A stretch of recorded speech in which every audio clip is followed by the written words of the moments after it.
into all your women's history stuff? You know me. I don't really like women very much. You know me, I don't really like women very much. You know what's fun? I try to, the hard thing was keeping it compact without losing stuff. Yeah.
Okay, so I need to words of welcome.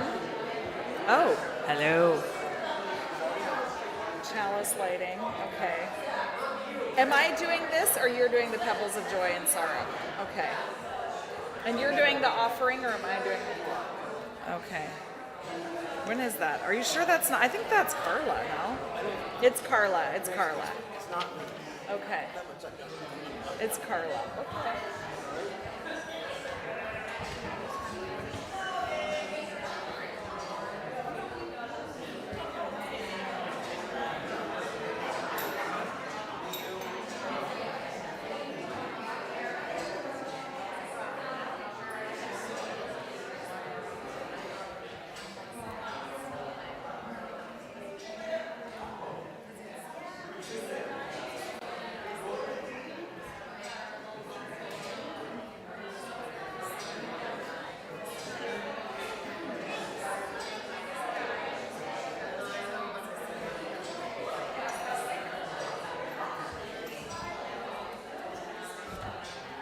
Testing, testing.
Good morning.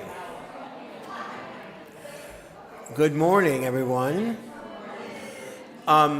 Before we officially begin, I want you all to do as best you can this, and then this, for beating the time change.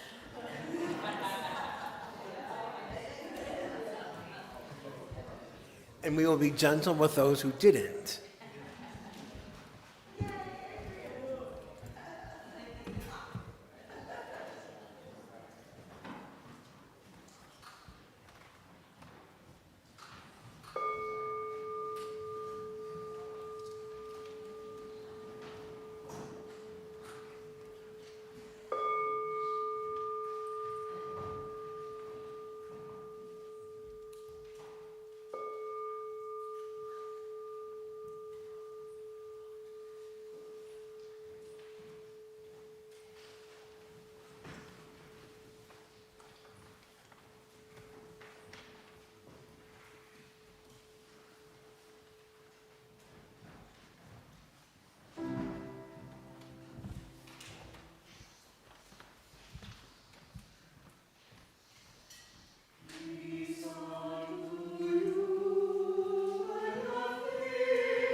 Hello.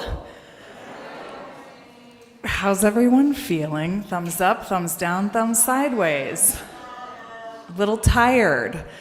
Good morning. Welcome to First Parish Brookline, a Unitarian Universalist congregation. My name is Susie Kratzig. My pronouns are she, her, and I am your worship associate on this one International Women's Day. Woohoo! Our service this morning will be led by our interim minister, Reverend Joe Cherry. Whether this is your first time here or whether you've been coming for decades, you are welcome. Wherever you are on your spiritual journey, however you identify, you are welcome here. And if you are participating from home this morning, welcome. We are so glad to have you here with us.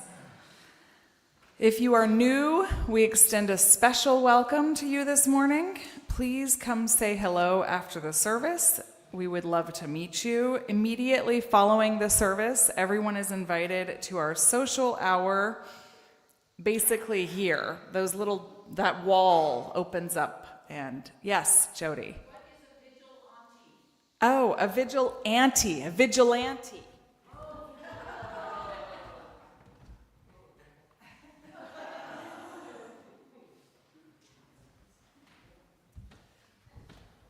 This is my protest March for Women t-shirt, and March kind of throwing in some science in there.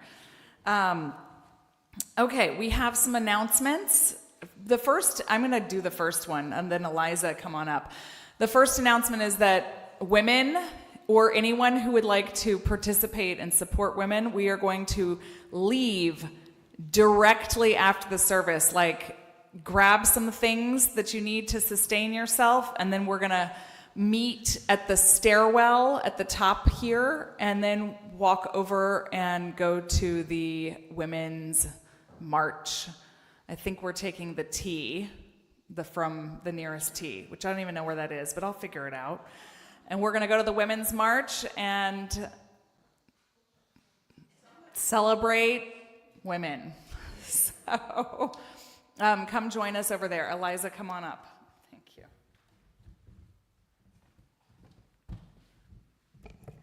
Eliza Blanchard, she, her. Speaking of women, the history exhibit that is currently in Pierce Hall will be open and heated next Sunday. It's incorrect in your insert. It's 12 to 1:30. And we are very blessed to have docents who are our deacons. And if you feel willing and able, please stand.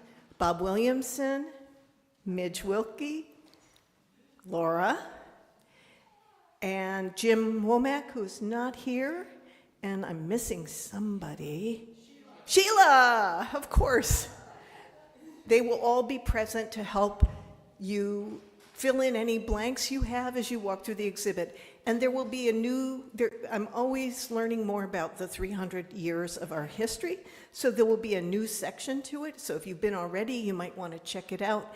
It will feature the lives of women, of enslaved people, and also a little bit about what it was like to be a child in First Parish way back when. So please do come. After the service today at about 12:20 or 12:30, if you would be so kind, if you are able-bodied, to either spell Fred in the kitchen so that we have the benefit of his muscles. If you are able-bodied and willing, we have 2 pieces of furniture we need to move out of the history office, which is that little room up there, and so that we can put up an appropriate structure for storing all of the portraits that we have safely and in a much better archival situation. So we'd appreciate a couple of people going to the kitchen, a couple of people meeting me upstairs, and we'll tell you where the furniture goes. Thank you. Was there another one? Okay, I think I want to be clear. Can I just, if you're planning to join us for the Women's March, will you raise your hand just so I know who you are? Okay, let's meet at like 12:10. Does that work? Okay, by the stairs, because I don't want to leave without anybody, you know.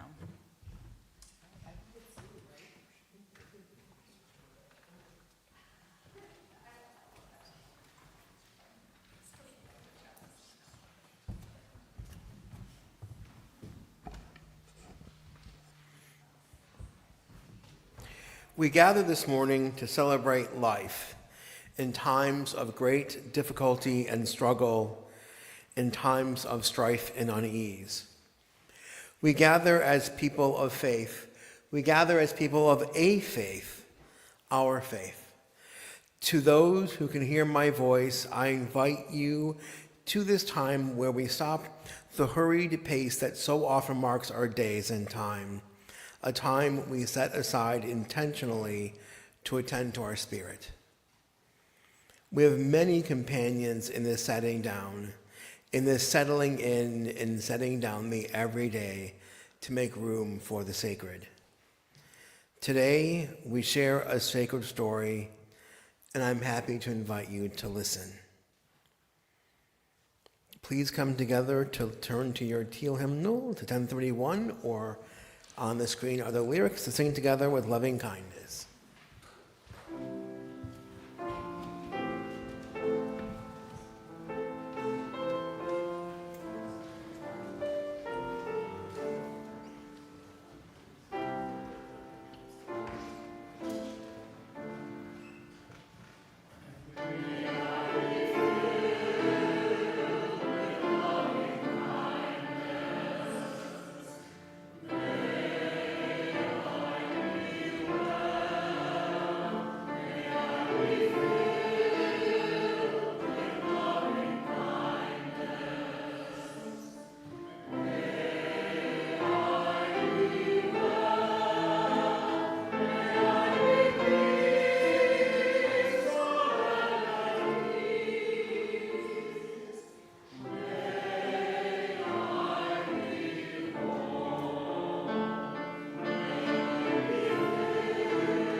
Now is the time in our service when we light our chalice, symbol of our Unitarian Universalist faith the world over. I invite Yvonne to light the chalice for us. Thank you. Please all join in reading our community's covenant found in your order of service or on this screen here, first in Spanish and then in English.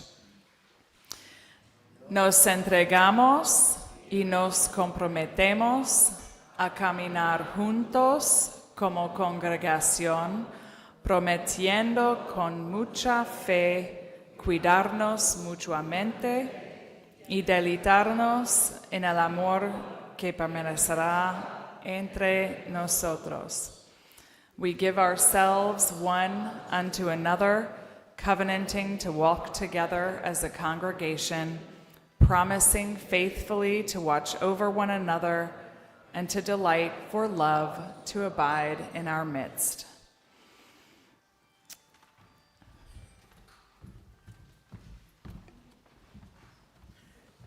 So, we don't have Keith to help us with this. We're on our own. But we've done this song a number of times. So, are we gonna, you want to give instructions? Wait. I just want to invite any young people, kids, high schoolers, middle schoolers, elementary school to join us in the Peterson room. Jody's going to lead us in some dancing. If you've never joined us before, now's a good time to come and start. Awesome. Let's sing our song. Yeah.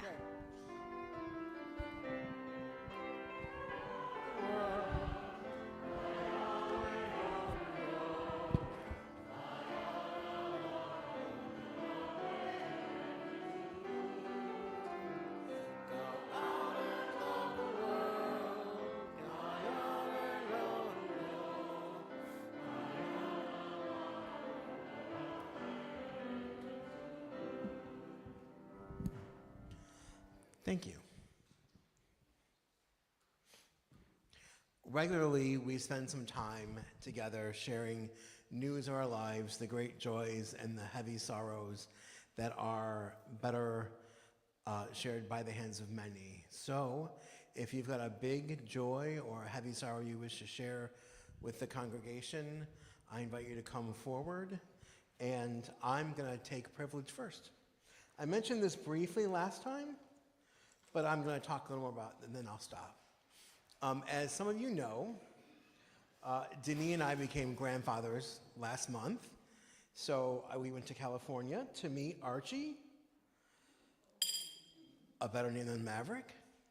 The daughter of our heart, Gabby, is healthy and well, and getting back was difficult. So, but we got back safely, and for that I'm grateful.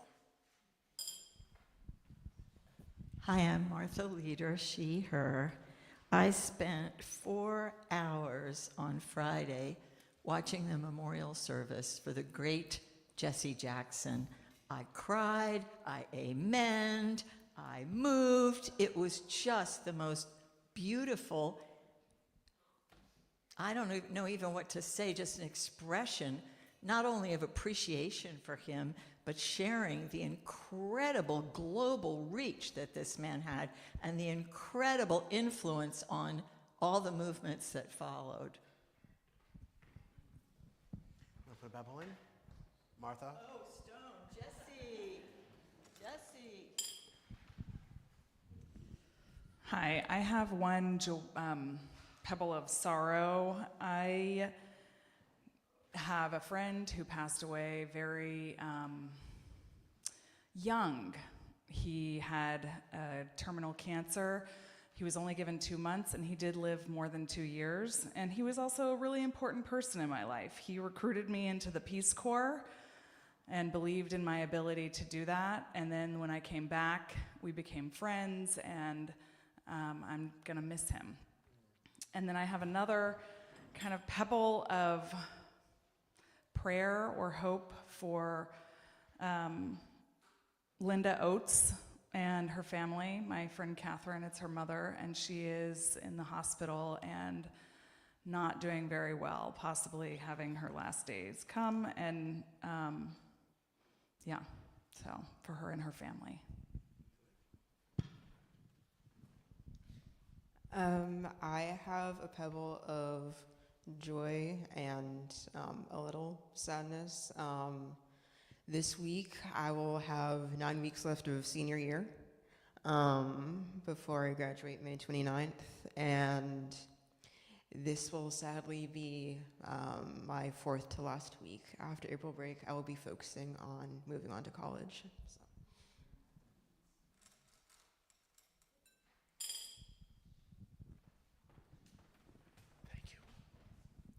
Good morning, Charles Sandmelhi. My huge joy is that I've become a great uncle. Shai Gabriel Sandmel Marshalak was born at the beginning of March in Oakland, California. He's the son of the next generation and the first of that generation, and I'm tickled pink. And so there are comings and goings in our family. There's Michaels in every generation. One of them is a cousin I babysat for and I love dearly, and he's in the last stages of cancer. And talk about courage. He wakes up every morning and shouts to his family, "It's going to be a great day."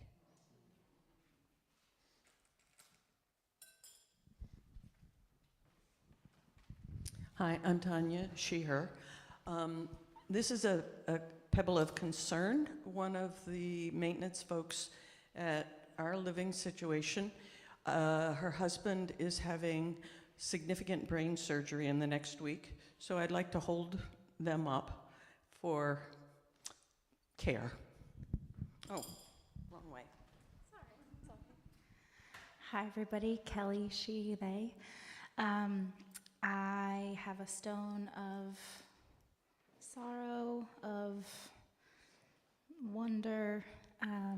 I work at Wellesley Community Children's Center, which is on Wellesley College's campus, and we have college students that join us and our TAs, both in our preschool and young childhood program, and then in our after-school elementary program as well.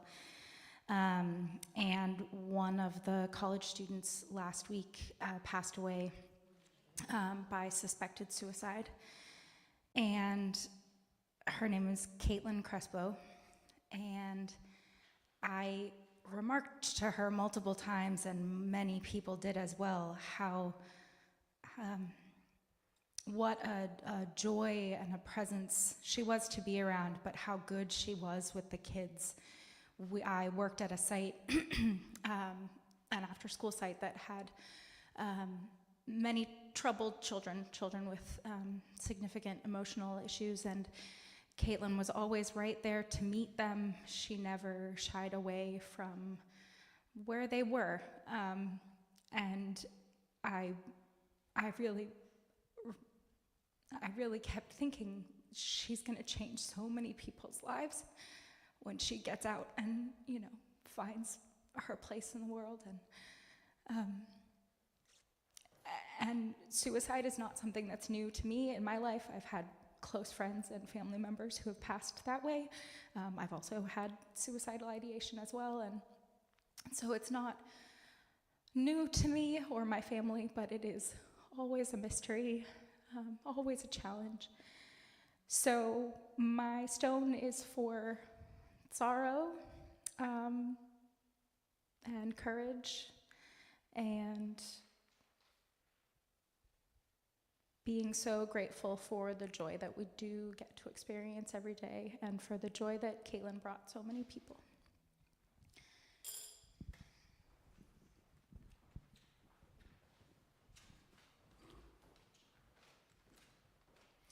I'm Ed Leckler, he, him. This is a stone for, I'm not quite sure. It's certainly a stone of protest, and I've been meaning to say something about this. Citizens Bank finances ICE prisons. There is a movement that has grown up in the last 6 months or so, from protests in a couple of places to a whole organization that is trying to get Citizens Bank to stop financing ICE prisons. One of the things that we've asked people is that if they happen to have a Citizens Bank account, that they close it and make it clear that that's the reason that they're closing it. And I want to say that Brookline is one of the leaders in this regard. There are standouts Wednesday at noon and Saturdays at 11 every week. We were one of the first two places where this began. Yesterday, there were 71 branches that were protests in 11 different states. There's a large coalition working on this. And there are a number of us here that know about it. And if you happen to have an interest in closing your account, please talk to one of us. Yeah, thanks. So I'm going to say this because I'm leaving shortly with love. This is the time to talk about what things have happened to us, not to make announcements like that. So I know it's important to you, and I get that, but there are times that are really not for that. We just got to hear about someone's very tenderly held suicide, and it's very jarring to shift into that. So I don't want to silence you, but I want to encourage you to find a more appropriate venue, like coffee hour would be great for that. It's okay. It's better for everybody. Sir.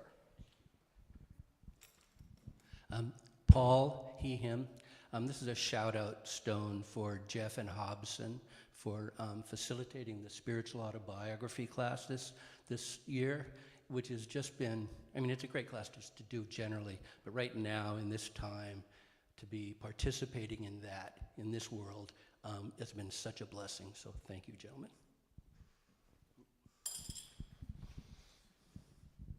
Hi, I'm John. Use he, him pronouns. A stone of joy for a piece of music I got to sing yesterday by a fellow Minnesotan composer and student at Boston Conservatory about Minnesota and how beautiful it was, and nothing to do with the news or the events that are happening, just about how beautiful it was. And it made me realize that we think about Minnesota these days, about all the bad things that have happened there, and we forget, or I want to tell people how amazing of a place and beautiful it is, and the people. And then I just wanted, it made me think about, it made me sad about other places like Ukraine and Palestine and Yemen. They stuck out to me because when I hear the names of those places, I think about the wars and the famine and the genocide. And there's probably, I don't know, so many beautiful things about those places that I don't even think about. So I've begun the search for pieces of music about those places because that's what I do. But anyway, so joyful as well. I'll do a third one for the joy of that.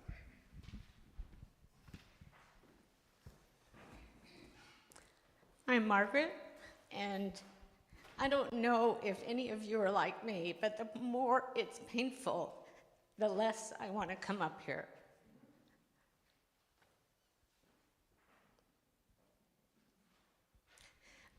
This week marks the death of my sister-in-law, and I put out prayers and hope for my brother and his two sons and the rest of us who had to deal with her very shocking death by drowning. And it's something that I don't know why that makes it even more painful. But it does, because she was so vibrant, and I needed to have the courage to have you witness this pain with me. Thank you.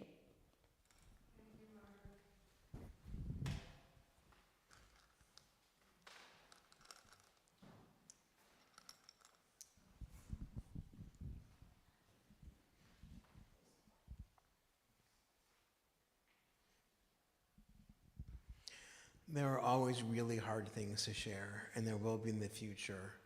So I'm going to put one pebble in to remind us that we will be here for the hard news. One, for all the joys that have come and will continue to come. And of course, the last for the great mystery of all. There is a love holding me.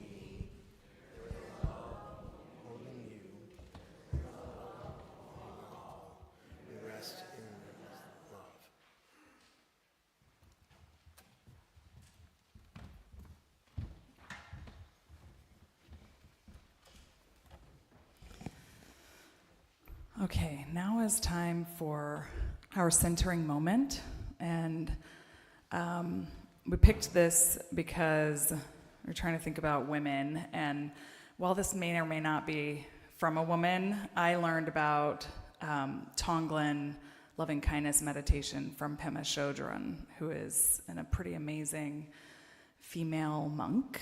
And so I invite you to close your eyes or cast them kind of downward. Center yourself in your chair and take a deep breath in. Breathe out. Breathe in and out. Relax your body. Feel your energy settle into your body and into the moment.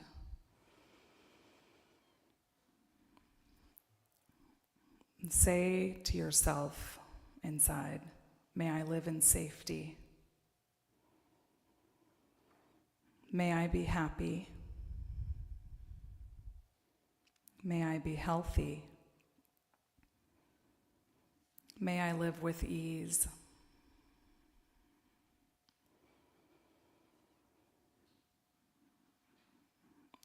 I want you to call to mind somebody that you deeply care about, a good friend, maybe someone who's helped you in your life, or someone who inspires you.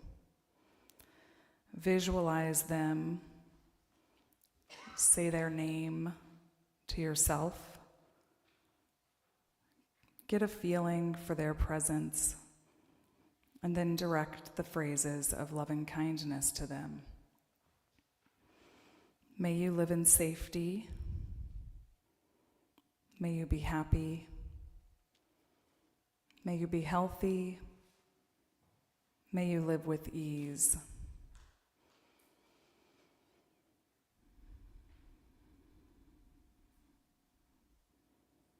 Now call to mind someone you know who's having a difficult time right now. Perhaps they've experienced a loss, a painful feeling, or a difficult situation. Bring them here and imagine them sitting in front of you. Say their name, get a feeling for their presence, and offer the phrases of loving kindness to them. May you live in safety. Be happy. Be healthy. Live with ease.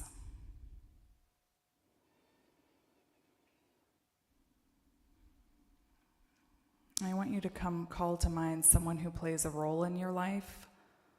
Maybe you don't really know them very well. You don't have any particular feeling for or against them. You just see them periodically. Imagine them sitting in front of you and offer these same phrases of loving kindness to them. May you live in safety, be happy, be healthy, live with ease.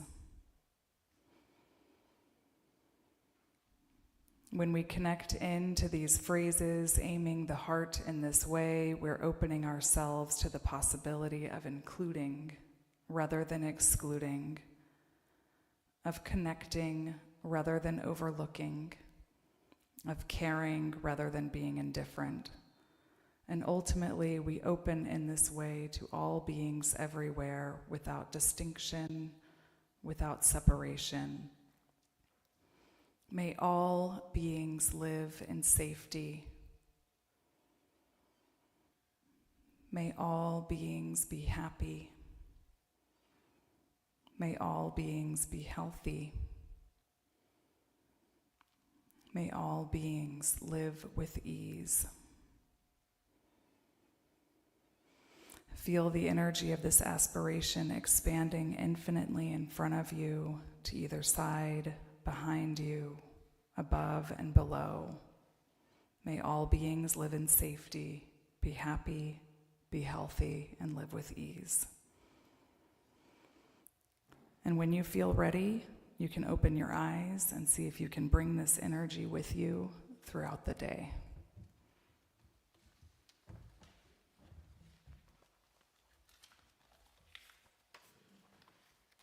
I think we are going to have a song.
from Dr. Rebecca Parker's A House of Hope.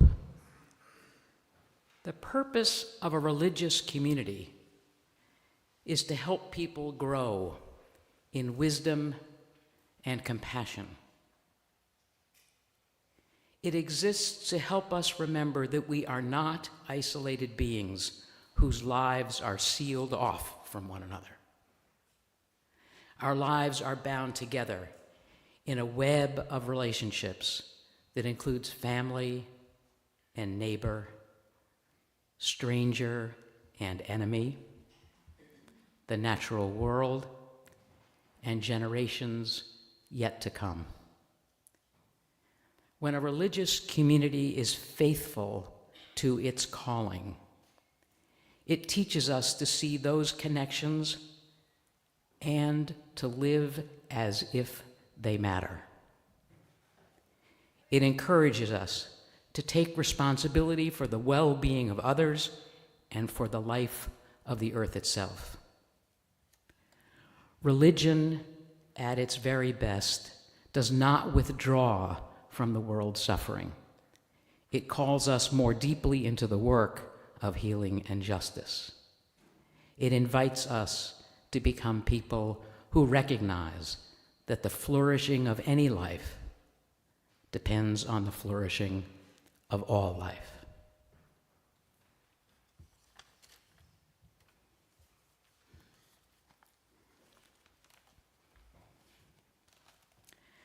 This is the time in our service when we invite your generosity to help pay for the good work of this community of faith and hope.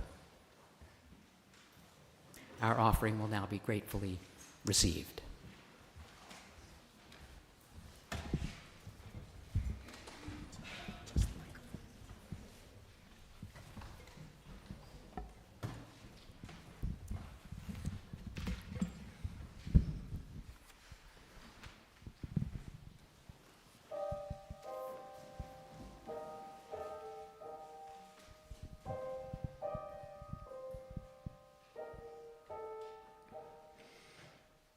No complaints and no regrets. I still believe in chasing dreams and placing bets. For I have learned that all you give is all you get. So you give it all you've got.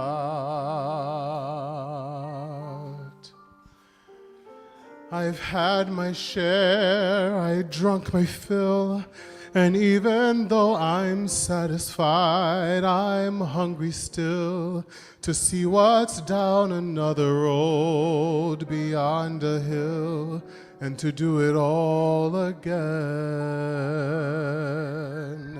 So here's to life and every joy it brings. Here's to life, to dreamers and their dreams.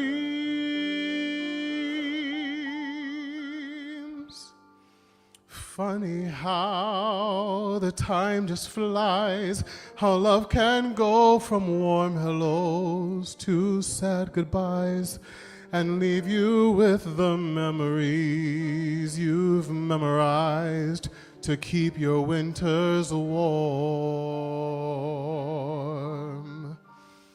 For there's no yes in yesterday, and who knows what tomorrow brings or takes away. As long as I'm still in the game, I'm gonna play for laughs, for life, for love. So here's to life and every joy it brings. Here's to life, to dreamers and their dreams. May all your storms be weathered and all that's good get better. Here's to life, here's to love, and here's to you.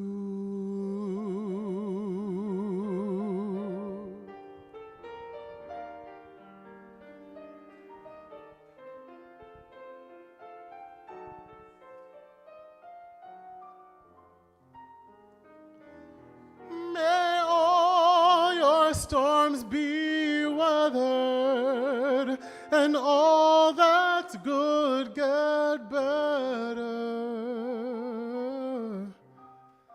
Here's to life, here's to love, and here's to you.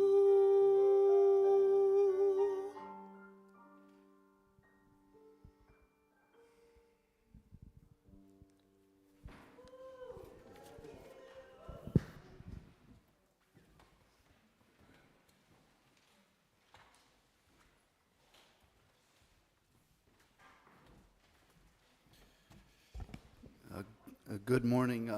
My name's Whit Larrabee. My pronouns are he, him. I'm a member of the board, and on behalf of the board, I thank you for all of the generous gifts that you've given this morning and many other times as well. And we'll take those gifts and hold them in trust and spend them responsibly. Thank you so much.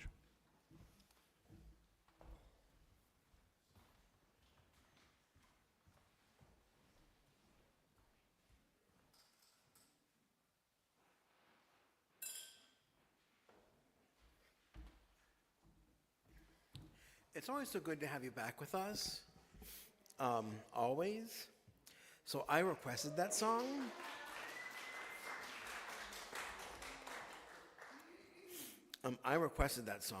And the song that I'm familiar with is done by the amazing Shirley Horn, who does it so beautifully and so differently than what you just did, but it made me cry. So thanks for that at the start of my sermon. It was beautiful. If you had walked into a Unitarian or Universalist church in the year 1850, you would have seen something very familiar. A pulpit, rows of wooden pews or chairs, a congregation gathered for worship, and behind the pulpit, almost certainly, a man. Not because women lacked intelligence, not because women lacked faith, not because women lacked the ability to preach, but because the rules of religion said that women did not belong there. And yet, within a few decades, something remarkable began to happen in liberal religion. Women began stepping into pulpits. Not everywhere, and not easily, but persistently, one by one. What followed was not a loud revolution. There were no proclamations, no denominational decrees, no moment when the doors were officially thrown open to women. Instead, there was something quieter, a slow widening of possibility. Olympia Brown was born in 1835, and our story begins with her. In 1863, in the middle of the Civil War, she became the first woman in America ordained to an established church, the Universalist Church. Many people insisted women could not preach, and Brown disagreed. She traveled the country preaching and advocating for women's suffrage. She believed justice demanded nothing less than equality. She declared, "I claim that the rights of a woman are as sacred as the rights of a man." With that conviction, the pulpit door opened just a little bit. The Western Unitarian Conference and the Iowa Sisterhood were the next step. Within a generation, something remarkable started happening across the Midwest.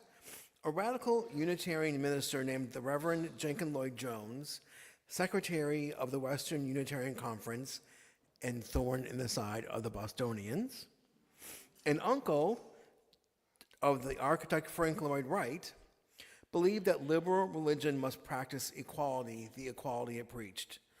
Under his encouragement and funding, women began establishing and serving congregations across the Midwest.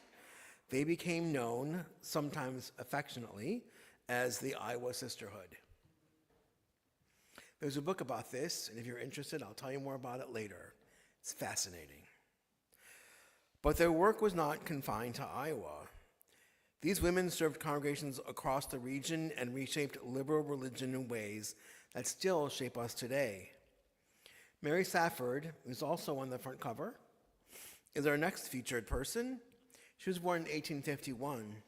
She served the Unitarian Church in Sioux City, Iowa, beginning in the 1880s, leading that congregation for decades. At a time when many doubted women could lead churches, she proved otherwise. She was also active in the suffrage movement, convinced that women had responsibility to help shape the moral life of society. She once said, "The world moves when brave people stand where they are told they do not belong." And slowly the world did move. I found out this morning from our Reverend Eliza a funny story. Apparently, this church was not one of them. Led by Mrs. Frederick Law Olmsted, there was a movement here against suffrage. Not always on the right side of history, are we? So that's all that I know so far. I would talk more about that. But talk to her. She knows more. And really, that's an important thing to say, right? We are not always on the forefront. We are not always on the right side. Sometimes we lag behind. I think the important thing is we get to the space where we're supposed to eventually.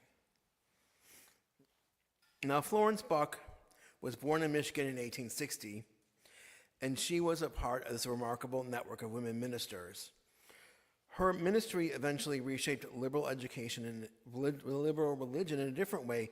She helped build the foundations of modern Unitarian religious education, believing religion was not about memorizing doctrine, but about nurturing the spirit. She wrote, "The purpose of religious education is not to fill the mind with doctrines, but to awaken the spirit." And she had a church in Kalamazoo, Michigan, where a young woman named Marian Murdoch walked in one day, Marian being born in 1861. Marian and Florence had what is known as a Boston marriage eventually.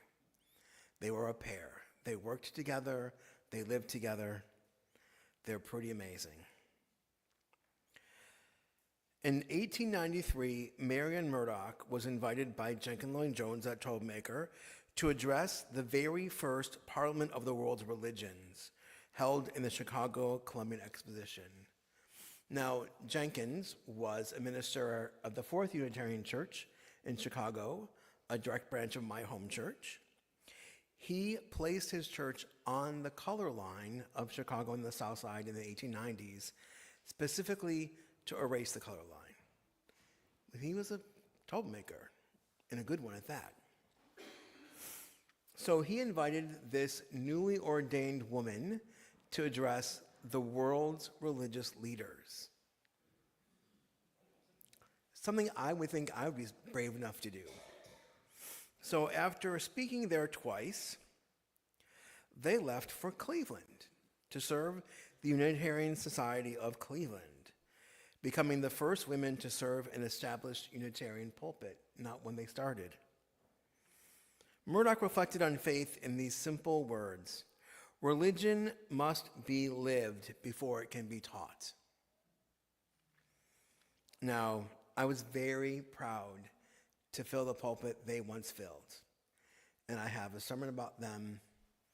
I'm not going to tell you today, but I got it if you want to know about it more. We got limited time, people. I can't tell you everything.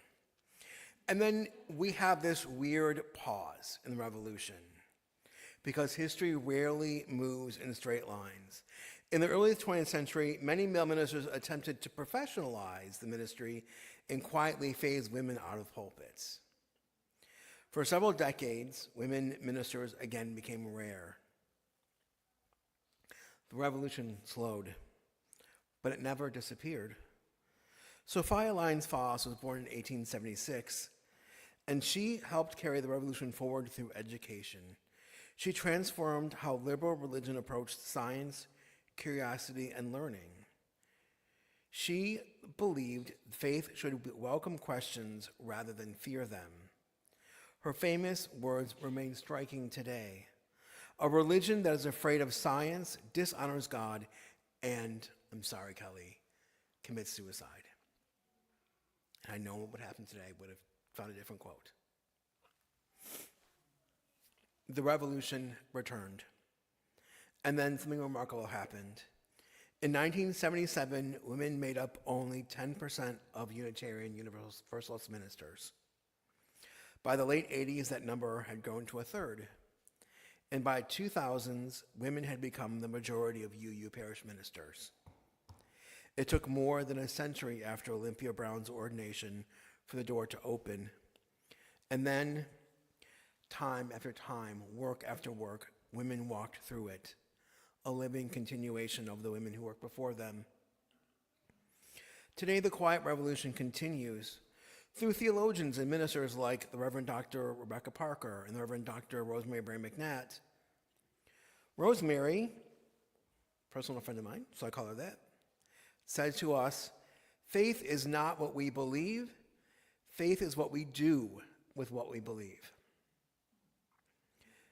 These leaders are not simply heirs of this story. They are living expressions of it. And so are many ministers serving congregations today, including the Reverend Elaine Tenbrink, classmate of mine at Meadville Lombard. And since I'm saying that, I'll say this too. Murdoch, Buck, they went to Meadville. Jenkins Lloyd Jones went to Meadville. Just saying. Good school. Anyway, Elaine and I went to school together in a class of 20 people, so I know pretty well.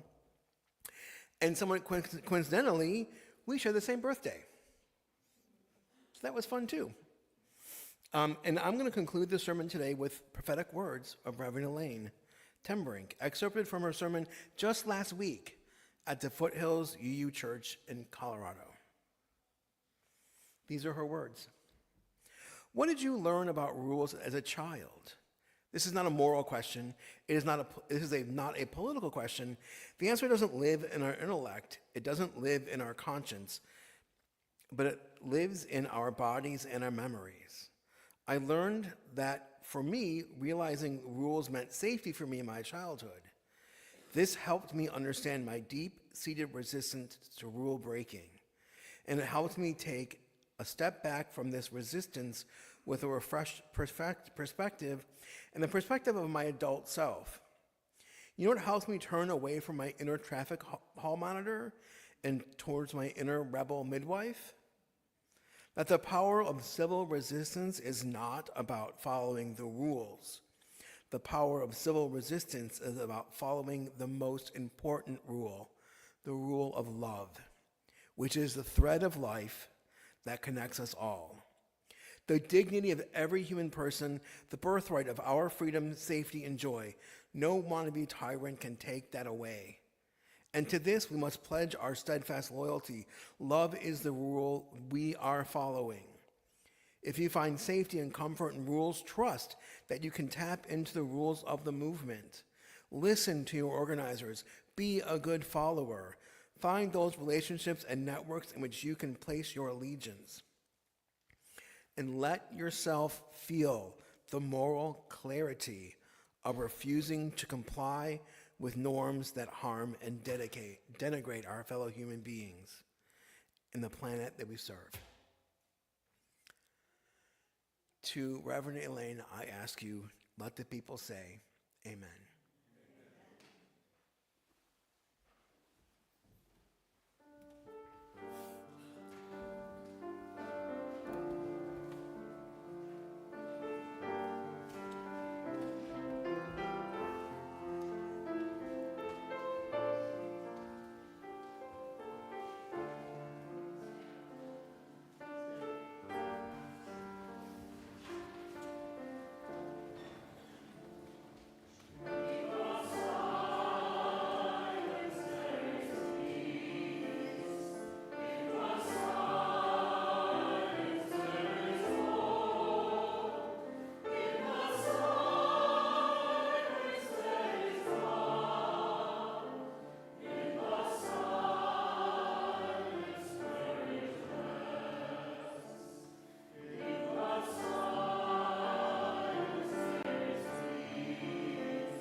Thank you for coming up, Yvonne.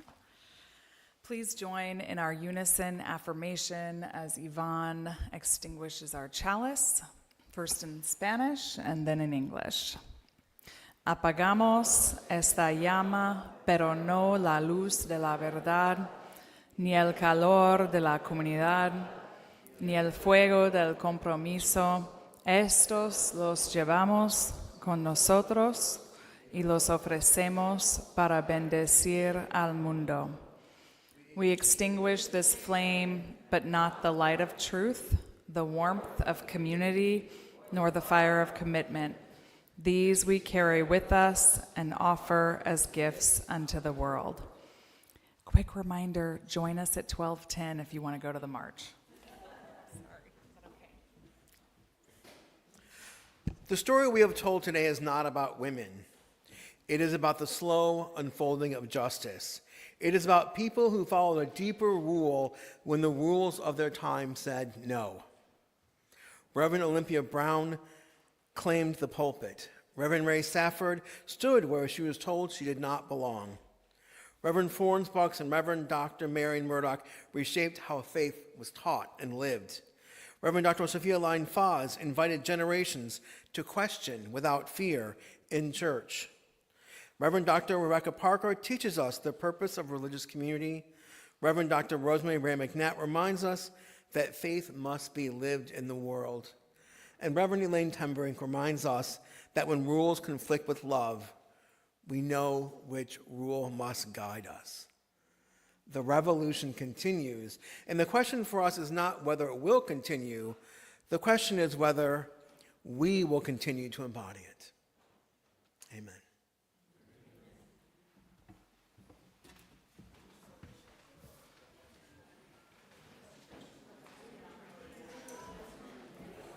Okay, so now, everyone may have attention just for a second, sorry. We have to make the magic transformation from sanctuary to coffee hour. There are enough people here who've been doing it long enough to guide you. I'm not that person. So maybe someone can grab the rack of chairs, someone can open the doors, and the chaos/creation can begin.